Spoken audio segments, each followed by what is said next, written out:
দেশ বা দেশের বাইরের থেকে যারা যেখান থেকে আমার এই ভিডিওটি দেখতেছেন তাদের সবাইকে জানাই অনেক অনেক প্রীতি ও শুভেচ্ছা। আশা করি সকলে ভালো আছেন এবং সুস্থ আছেন। তাই আপনাদের সামনে প্রতিদিনের মতো আবারও ভিডিও নিয়ে হাজির হলাম। তো যারা রেডি পুলেট সংগ্রহ করতে চাচ্ছেন এবং রেডি ভালো পুলেট মুরগি খুঁজতেছেন তাদের জন্য খুবই সুখবর। তো আমার এখানে লেয়ার পুলেট মুরগি যেগুলো স্ক্রিনে দেখতেছেন এই মুরগিগুলো একবারে ডিমের জন্য রেডি মুরগি। চাইলে আপনারা খামারে এসে সরাসরি দেখে শুনে মুরগিগুলো সংগ্রহ করতে পারবেন। তো আমার এই মুরগিগুলো এখানে আছে দেখা যায় যে 3000-এর উপরে লেয়ার পুলেট মুরগি আছে। এই মুরগিগুলো জাত হচ্ছে কাজী হাইসিস ব্রাউন। তাই আপনারা চাইলে এই মুরগিগুলো সংগ্রহ করতে পারেন। তো লেয়ার মুরগি সংগ্রহ করার আগে আপনারা অবশ্যই খামার ভিজিট করে দেখবেন এবং এইরকম খামার খোলামেলা খামার দেখে সেখান থেকে লেয়ার পুলেট মুরগি সংগ্রহ করবেন। তা আমার মুরগিগুলোতে ভ্যাকসিন পরিপূর্ণ করা আছে এবং লাইটিং শিডিউল সঠিকভাবে মেনটেন করা আছে, যেটা লেয়ার মুরগির জন্য খুবই গুরুত্বপূর্ণ। তে ভ্যাকসিন এবং লাইটিং শিডিউল যদি সঠিকভাবে মেনটেন না করেন তাহলে দেখা যাচ্ছে সেই মুরগির থেকে ভালোভাবে প্রোডাকশন পাবেন না এবং ওই মুরগিগুলো ডিম প্রোডাকশন দেওয়ার সময় দেখা যাচ্ছে যে অনেক মুরগি মারা যেতে পারে বা মারা যায়। তো সেক্ষেত্রে দেখা যাচ্ছে যে আপনারা যেখান থেকেই পুলেট সংগ্রহ করেন না কেন খামারির মুখের কথা বিশ্বাস না করে আপনারা সরাসরি খামারে এসে মুরগি দেখে তারপর মুরগি সংগ্রহ করবেন। তো ভালো মুরগি দেখলেই বোঝা যায়।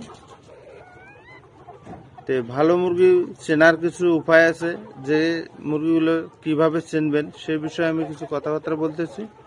আপনারা পুলেট সংগ্রহ করার আগে অবশ্যই দেখা যাচ্ছে খামারে যাবেন, খামারে যাওয়ার পর মুরগিগুলোর দিকে দেখবেন এবং মুরগিগুলো দেখবেন মুখমণ্ডল উজ্জ্বল এবং চকচকে আছে কিনা। তা বাদে পায়ের নখগুলো থাকবে চকচকা এবং মুরগিগুলো সবসময়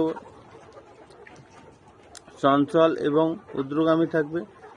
তাই আপনারা পুলেট সংগ্রহ করার আগে অবশ্যই ভালো পুলেট মুরগি দেখে সংগ্রহ করবেন, তাহলে আপনাদের কোনো সময় ক্ষতির সম্মুখীন হবেন না এবং খামার ভালোভাবে চালাতে পারবেন।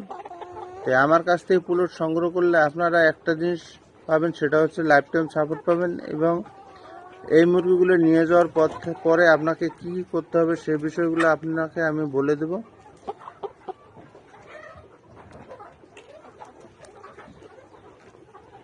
এছাড়া দেখা যাচ্ছে যে আমি এই মুরগিগুলোকে একদিনে বাচ্চা আনার পর থেকে কী কী ওষুধ এবং কী কী ভ্যাকসিন ব্যবহার করছি এবং এরপরে এই মুরগিগুলো লাইফ টাইম টিকে রাখার জন্য আপনাকে কী কী করতে হবে এই সমস্ত বিষয় নিয়ে আপনাকে গাইডলাইন দেব এবং সঠিকভাবে খামার করতে পারবেন। এইরকম আত্মবিশ্বাসের সাথে আপনি দেখা যাচ্ছে যে খামার পরিচালনা করতে পারবেন।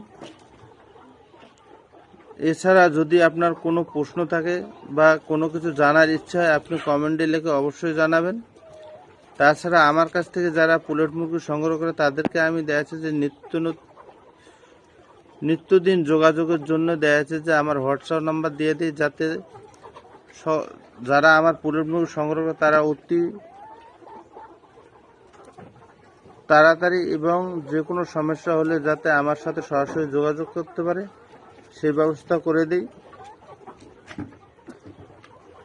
আর সব থেকে যারা বড় খামারি আছেন তারা দেখা যাচ্ছে যে আমার কাছে মুরগি নিলে আমি অবশ্যই তা আপনাদেরকে ল্যাব টেস্ট করে মুরগি দেওয়ার চেষ্টা করবো ইনশাল্লাহ। তাই আর বেশি কিছু বললাম না। ভালো থাকবেন, সুস্থ থাকবেন এবং প্রতারণাকারীর হাত থেকে দূরে থাকবেন। ভ্যাকসিন ছাড়া মুরগি কখনো সংগ্রহ করবেন না। ধন্যবাদ।